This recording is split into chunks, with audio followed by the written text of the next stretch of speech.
Hey, hello, this is Akriti, and I welcome you all to English Honors classes. And today we are going to discuss one of the very important topics from your British literature, that is timeline of Bible translation. That how it got translated many a times from Hebrew language to Latin to Greek to finally English, and what were the repercussions they faced during the time period. So, uh, I will be sharing my screen for that matter, and just we will try to get this thing with clearance. So, before directly moving to a class, I would like you all to uh, know that what our institution is providing for you all. You can get export guidance of English literature if you contact us. If you want to prepare for exams like UGC NET, BPSC, TRE, TGT, PGT, UGC, UG and PG English major, then you can contact us on the given number, that is 8102622251. You can also visit our website to get a clarity that what we are providing. And our offline classes are also available in Patna. And Patna is a city in Bihar. Okay. So you can put a message on the provided number for the queries you have. Okay. So moving further and forward to our today's session, we are here. तो आज हम लोग बात करेंगे Bible translation की history पे. तो before directly moving मैं आप लोगों को बता देना चाहती हूँ कि बाइबल का जो ओरिजिनल लैंग्वेज थी वो हिब्रू लैंग्वेज है. हिब्रू लैंग्वेज में सबसे पहले बाइबल लिखा गया था. Then around 1400 BC, the first written words of God, that is 10 commandments, was delivered to Moses. Who is Moses? Moses एक बहुत ही इम्पोर्टेंट जूइश है हमारे क्रिश्चियनिटी के हिस्ट्री के, जिन्होंने 10 कमांडमेंट्स लिखा था और जनता में दी थी कि ये है गॉड की सेइंग्स. आफ्टर दैट जो हिब्रू की मैन्युस्क्रिप्ट है उसमें 39 ओल्ड टेस्टामेंट्स बुक थे पूरे के पूरे.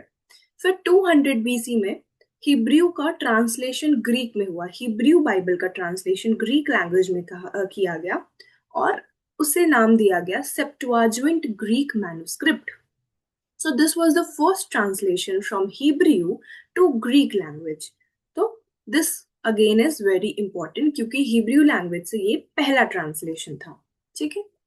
देन उसके बाद फर्स्ट सेंचुरी एडी में during the time of Jesus old testament पूरी तरीके से तैयार था. बट द फॉलोअर्स जो थे जीसस के वो 100 एडी में उन सारे कोड्स को कलेक्ट किए और प्रिपेयर किए एक new testament. And the new testament was accepted by all the church council and was used for years and years by the time 300 AD. उसके बाद 382 AD में एक जेरोम नाम के व्यक्ति ने जो ग्रीक बाइबल थी जिसे कि सेप्टाजुएंट मैन्युस्क्रिप्ट कहा गया था उसे लैटिन में ट्रांसलेट किया गया. And then he completed Latin Vulgate और वहां से आता है हमारा लैटिन ट्रांसलेशन ऑफ बाइबल, जैसे कि 23 साल लगे थे पूरे ट्रांसलेट करने में और पूरी की पूरी वो 80 किताब में लिखी गई थी. कब हुआ था ये? 382 AD में. So again, this is very important. And who translated Latin Vulgate? Jerome. Jerome translated Latin Vulgate. Okay. Then फिर भी काफी सारी ट्रांसलेशंस हुई. 500 AD में Latin was only language allowed for scriptures. 680 AD में क्रिश्चियनिटी ब्रिटेन में आ चुका था. किसके द्वारा? सेंट ऑगस्टिन के द्वारा ब्रिटेन में जो है क्रिश्चियनिटी स्प्रेड होने लगा. और उसके बाद सून 166 में 1066 AD में नॉर्मन कॉन्क्वेस्ट हो गया एंड इंग्लैंड का जो ऑफिशियल लैंग्वेज हुआ वो फ्रेंच हो गया. यानी कि 1066 AD तक इंग्लैंड में इंग्लिश का नामो निशान नहीं था.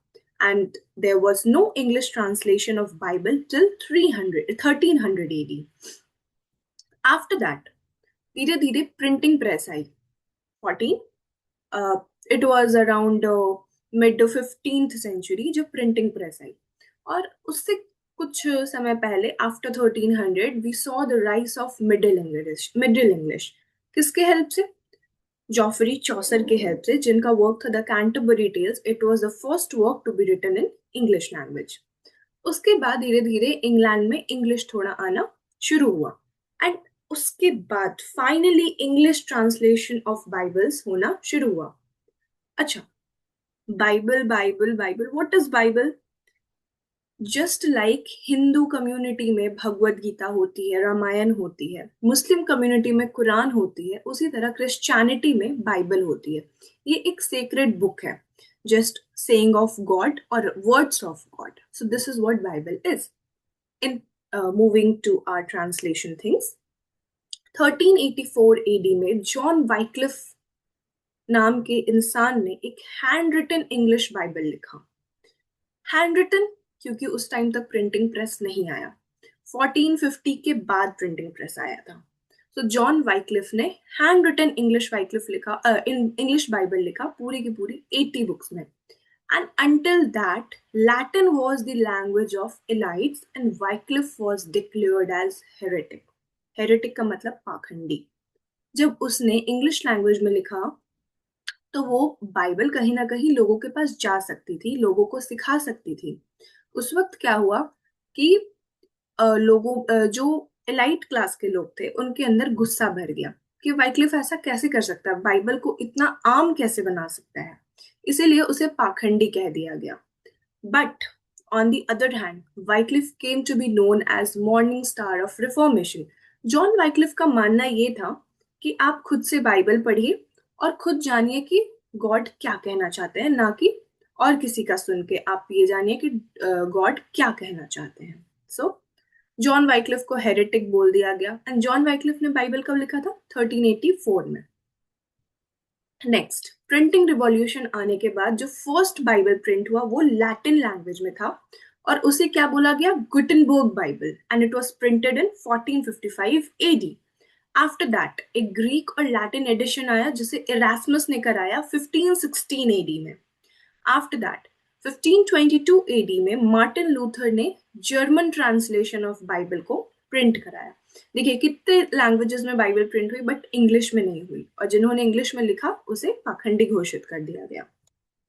फाइनली 1525 एडी में विलियम टिंडेल ने इंग्लिश एडिशन में बाइबल को प्रिंट कराया, बट इंग्लैंड में उसे पब्लिश कराने का अप्रूवल नहीं मिला।